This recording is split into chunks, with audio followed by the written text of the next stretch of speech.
bab ke-8 halaman ke-9 halaman 69.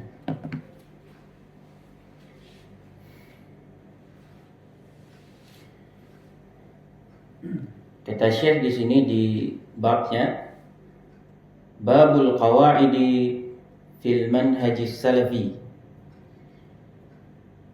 Ba'dul Qawaidi fil Manhajis Salafi. Sebagian kawaid atau kaidah-kaidah di dalam manhaj salaf. Sebagian kaidah-kaidah di dalam manhaj salaf. Di sini beliau sebutkan yang pertama. Nanti ada yang kedua, ketiga sampai seterusnya. Ini yang pertama, awalan qa'idatun fil amri bil ma'rufi wan nahyi 'anil munkari.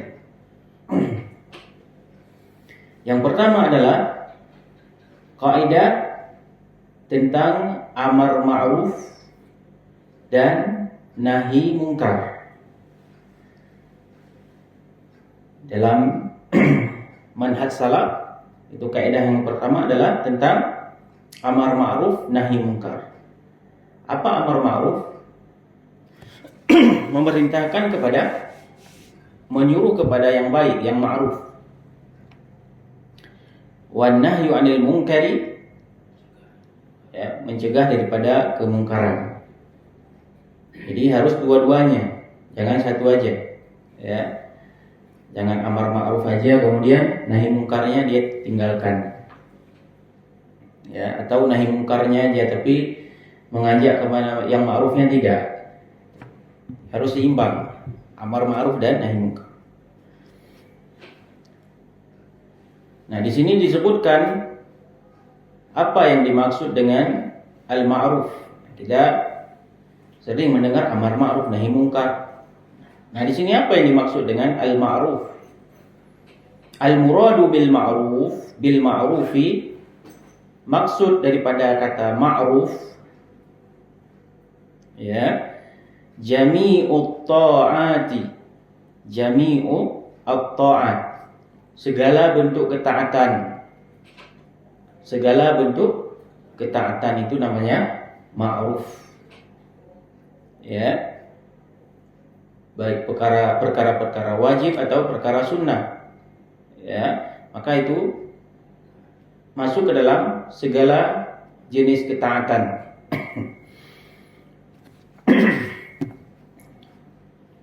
Ya, lawannya berarti maksiat. Lawan taat adalah maksiat. Jadi ma'ruf itu segala, ya, jenis ketaatan.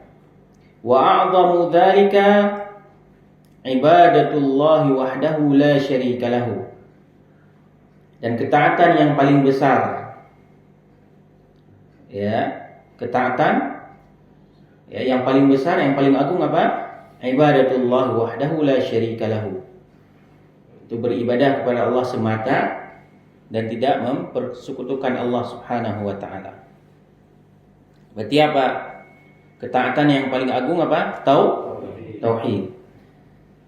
Ibadatullah wahdah. Di sini wahdah artinya apa? Semata. Jadi dia tidak menyembah kepada selain Allah Subhanahu wa taala. Wa ikhlasul ibadati lahu. Wa ikhlasul ibadati lahu, dan mengikhlaskan ibadah untuk Allah Subhanahu wa taala. Ya. Makanya surah Al-Ikhlas itu berbicara tentang apa? Tentang hati atau tentang tauhid? Tauhid. Qul huwallahu ahad. Ya, itu berbicara tentang tauhid. Namanya Al-Ikhlas. Jadi maksud ikhlas itu apa? Mentauhidkan Allah. Ya, memurnikan ibadah hanya kepada Allah Subhanahu wa taala.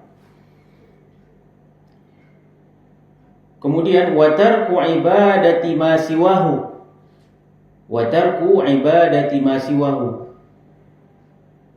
Jadi beribadah hanya kepada Allah, dan di samping itu juga meninggalkan ibadah kepada selain Allah Subhanahu wa taala. meninggalkan peribadatan ya pada selain Allah Subhanahu wa taala. Penyembahan kepada selain Allah Subhanahu wa taala itu ditinggalkan. Maka itu makna daripada tauhid. Nah, kemudian wa ya'ti ba'da dzalika sa'irat ta'ati min wajibatin wa mustahabbatin. Ya. Wa ya'ti ba'da dzalika sa'irat ta'at min wajibatin wa mustahabbat. Jadi setelah tauhidnya sudah beres gitu kan. Ini pembahasan tauhid terlebih dahulu. Wa ya'ti ba'da dzalika sa'irat ta'ati min wajibatin wa mustahabbatin. Kemudian setelah itu dia melaksanakan, ya. Setelah itu dia melaksanakan sa'irat ta'at, ketaatan-ketaatan yang lain, ya, daripada kewajiban-kewajiban, yakni sholat wajib misalnya, haji bagi yang mampu, ya, atau zakat, wa mustahabbatin atau perkara-perkara sunat, perkara-perkara yang dicintai oleh Allah Subhanahu wa taala. Jadi fondasi yang besar adalah yang pertama tauhid dan menjauhkan peribadatan kepada selain Allah Subhanahu wa taala. Ini dinukil dari kitab Al-Amru bil Ma'ruf wan Nahyu 'anil Munkar karya Syekh Shalih Fauzan hafizahullah taala. Nah, tadi ma'ruf. Sekarang lawannya apa? Munkar. Abu Syifa, Iqra. Wal munkaru huwa kullu ma nahaa Allahu anhu wa rasuluhu ka jami'ul ma'asi wal bid'i munkarun wa a'dhamul munkari asyirku billahi azza wa jalla. Ya. Nah, kemudian al-munkar, apa yang dimaksud dengan al-munkar? Huwa kullu ma nahallahu anhu wa rasuluhu. Itu segala apa yang dilarang oleh Allah dan Rasulnya.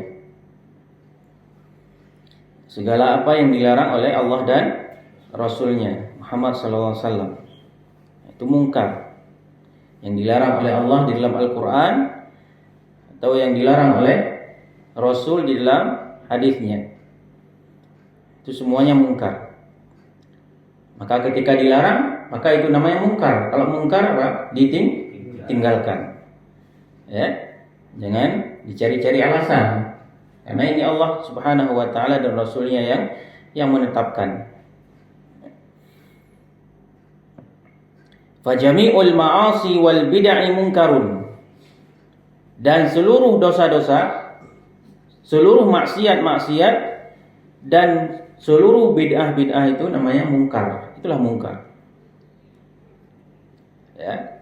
Seluruh kemaksiatan dan seluruh kebid'ahan, ya. Enggak ada istilahnya bid'ah hasanah, enggak ada. Ya.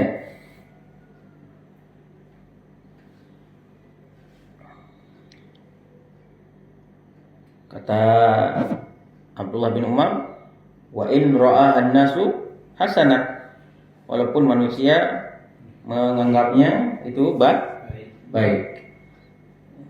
Itu anggapan manusia. Jadi seluruh maksiat-maksiat dan bid'ah-bid'ah itu mungkar. Wa a'dhamul munkari asyirku billahi azza wa jalla. Dan sebesar-besar kemungkaran, yaitu lawan daripada tauhid tadi, adalah syirik kepada Allah azza wa jalla. Jadi tingkatan yang pertama itu adalah apa? Syirik, kemudian bid'ah, kemudian dosa besar, kemudian dosa kecil. Jadi ya, syirik kepada Allah Subhanahu wa taala itu sebesar-besar kemungkaran. Kemudian lanjut, والنهي عن المنكر واجب على هذه الأمة وجوبا كفائيا لا عينيا إذا قام به من يكفي سقط الإثم عن الباقي وإذا لم يكن به أهل أثم الجميع قال تعالى ولتكن منكم أمة يدعون إلى الخير ويأمرون بالمعروف وينهون عن المنكر وأولئك هم المفلحون. Ya. Kemudian kata Syekh, wal amru bil ma'rufi wan nahyu 'anil munkari wajibun 'ala hadhihi al ummati wujuban kifaiyan la 'ainiyan. Jadi amar ma'ruf wan nahyu 'anil munkar, dan mencegah kepada kemungkaran dari yang mungkar, wajibun 'ala hadhihi al ummati, wajib atas umat ini, wajib atas umat Islam. Wujuban kifaiyan la 'ainiyan. Akan tetapi ini wajibnya namanya wajib kifayah. Kifaiyan itu kifayah. Itu diambil daripada kata kafayakfi. Kafayakfi itu cukup. Berarti kalau sudah ada sebagian yang melakukan, maka ya cukup, artinya gugur daripada yang lain. Kifaiyan la 'ainiyan. Ya, bukan setiap orang. Itu aini itu setiap manusia, ain. Ya. Atau setiap individu. Jadi amar ma'ruf dan nahi mungkar ini ya, dia memang wajib, cuma wajibnya wajib kifayah. Ya, fardu kifayah. Idza qama bihi man yakfi saqatal ithmu 'anil baqi. Apabila ya ada seseorang yang melaksanakan,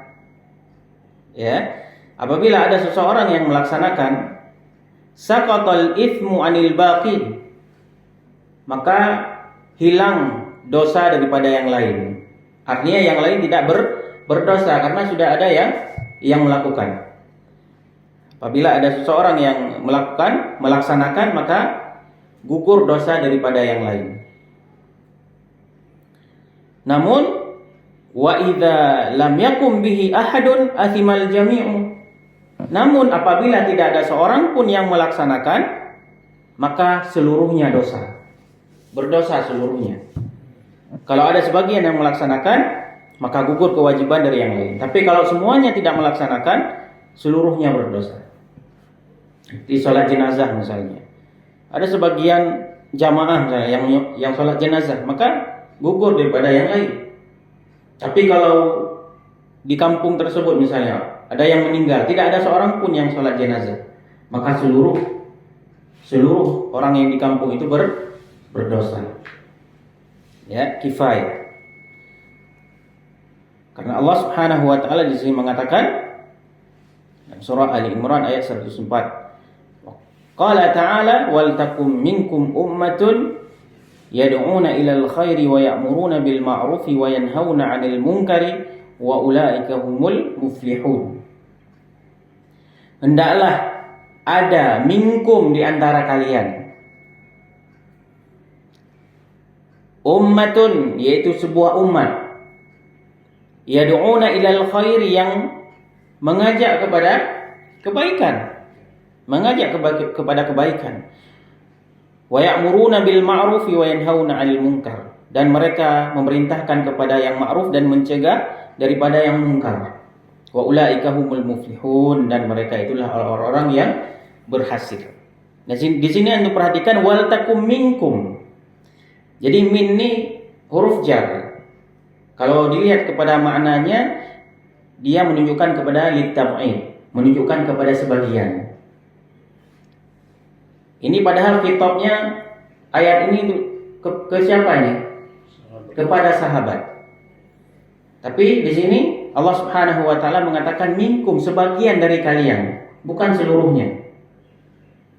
Ya, bukan seluruhnya. Harus ada, hendaknya ada dari sebagian kalian itu para sahabat, itu orang-orang yang mengajak kepada kebaikan. Ya, yang dia memang memiliki keahlian ya dalam mengajak kebaikan. Jadi enggak semua sahabat. Ya, makanya makanya Nabi SAW mengutus, yang diutus ke Yaman siapa? Mu'ad. Ke Khaybar siapa? Ali. Itu enggak setiap sahabat, ada yang memang memiliki beberapa sahabat yang dia memiliki kemampuan. Dilihat oleh Nabi SAW. Ya. Di antara kalian, bukan Allah Subhanahu wa taala mengatakan wal takunu ummatan yad'una ilal khairi. Hendaklah kalian semuanya menjadi umat yang mengajak kepada kebaikan. Tapi di sini Allah katakan minkum, daripada sebagian dari kalian. Ya. Berarti menunjukkan tidak semua. Di sini fardu kifayah. Nah, sedikit lagi. Satu ini lagi. Apa sih, Pak? Qala Syekhul Islam Ibnu Taimiyah, man amara bil ma'ruf wa nahaa 'anil munkari wa yanbaghi an yakuna 'aliman bima amara bih, 'aliman bima yanha 'anhu, rafiqan fima ya'muru bih, رفيقا فيما ينهى عنه، حليما فيما يأمر به، حليما فيما ينهى عنه. فالعلم قبل الأمر والرفق مع الأمر والحلم مع الأمر. فإن لم يكن عالما لم يكن له أن يكفو ما ليس له به علم. Ya, sedikit lagi. Qala Syekhul Islam Ibnu Taimiyah, berkata Syekhul Islam Ibnu Taimiyah, kata beliau, man amara bil ma'rufi wa nahaa 'anil munkari fayanbaghi an yakuna 'aliman bima amara bihi. Kata beliau, siapapun yang memerintahkan kepada yang ma'ruf dan mencegah daripada yang mungkar, fayambagi an yakuna aliman bima amara bihi, maka hendaklah dia memiliki ilmu, memiliki pengetahuan terhadap apa yang dia perintahkan tersebut. Ya. Ketika seseorang memerintahkan orang untuk sholat ke masjid misalnya, maka dia harus mengerti tentang sholat jamaah, tentang perkara sholat jamaah, tentang perkara sholat yang 5 waktu. Ya, begitu juga ketika dia memerintahkan ya untuk birrul walidain misalnya, ya, dia juga harus mengerti tentang hak-hak orang tua. Dia harus aliman bima amara bihi, dia mengetahui tentang apa yang dia perintahkan tersebut. Artinya berilmu qabla al-qawli wal amal. Berilmu terlebih dahulu sebelum ya berkata dan beramal. Ya. Maka dalam doa setiap pagi kita baca Allahumma inni as'aluka ilman nafi'a wa rizqan thayyiban wa amalan mutaqabbala. Nah, di sini dalam doa ini didahulukan apa? Ilman nafi'an. Bukan rizqan thayyiban atau amalan mutaqabbala, tapi ilmu terlebih dahulu. Ya. Karena kalau dia tidak berilmu, bagaimana dia akan mendapatkan rizqan thayyiban? Khawatir nanti akan terjatuh kepada riba atau jual beli yang tidak dibenarkan di dalam syariat. Atau amalan mutaqabbala. Ya, berilmu terlebih dahulu, baru setelah itu beramal. Ya, berilmu, al-ilmu qabla al-qawli wal amal. Jadi harus dia mengetahui tentang apa yang dia perintahkan tersebut. Ya. Aliman bima yanha anhu. Dia juga mengerti terhadap apa yang dia larang tersebut. Ya. kita larang seseorang, nanti ditanya, ini alasannya apa? Kenapa nggak boleh? Nggak bisa jawab. Jadi nanti khawatir jadi fitnah malah.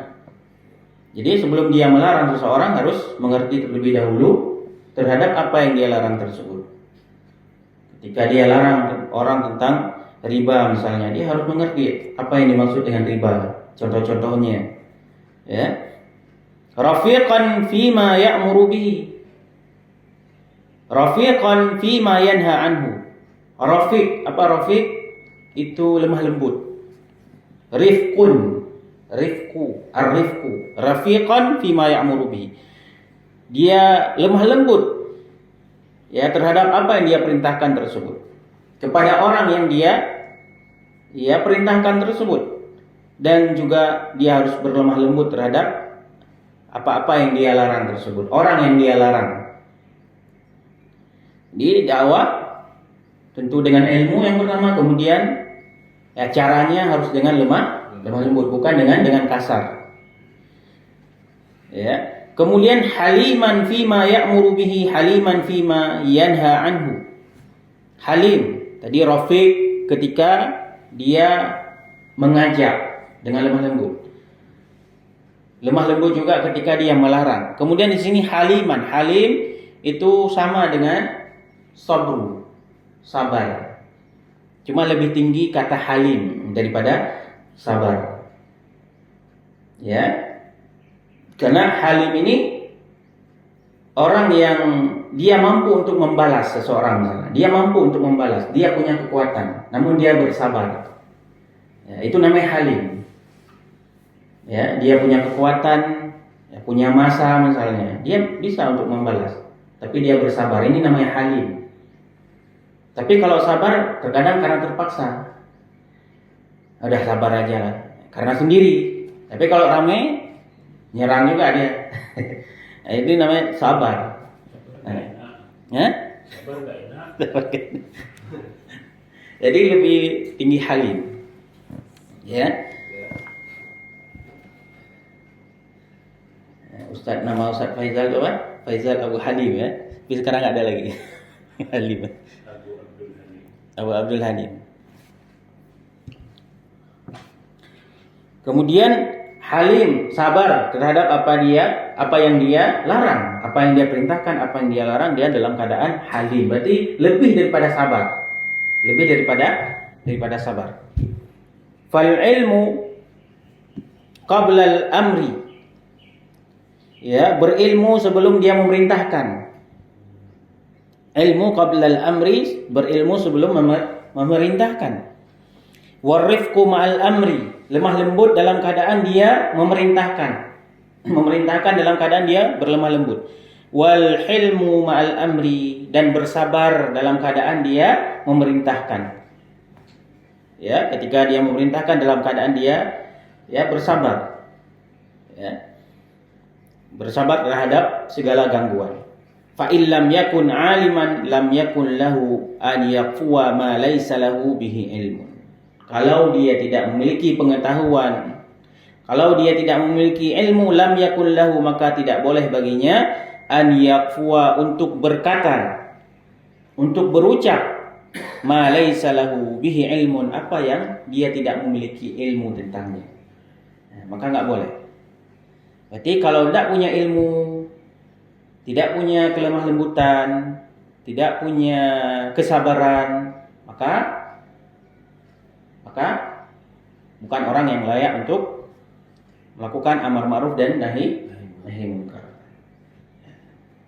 Ya, ada orang sebagian yang dia memiliki kesabaran, memiliki kelemah lembutan, ya. Kadang ada orang yang sifatnya kasar, ketika berbicara kasar, ya. Mungkin hanya ini yang bisa saya sampaikan. Hah? Masih terkait perkataan Indonesia. Ini mana? Itu. Bukan. Enggak. Ini sampai titik lah. Pokoknya sampai ini, sampai ilmu ini. Karena ini nggak dibuat pun apa catatan footnote-nya. Ini di kitab mana ini? Mungkin ini aja dulu ya. Sallallahu ala nabiyina Muhammad wa akhiru da'wana alhamdulillahi rabbil alamin. Subhanakallahumma wa bihamdik asyhadu an la ilaha illa anta astaghfiruka wa atubu ilaik. Assalamualaikum warahmatullahi wabarakatuh.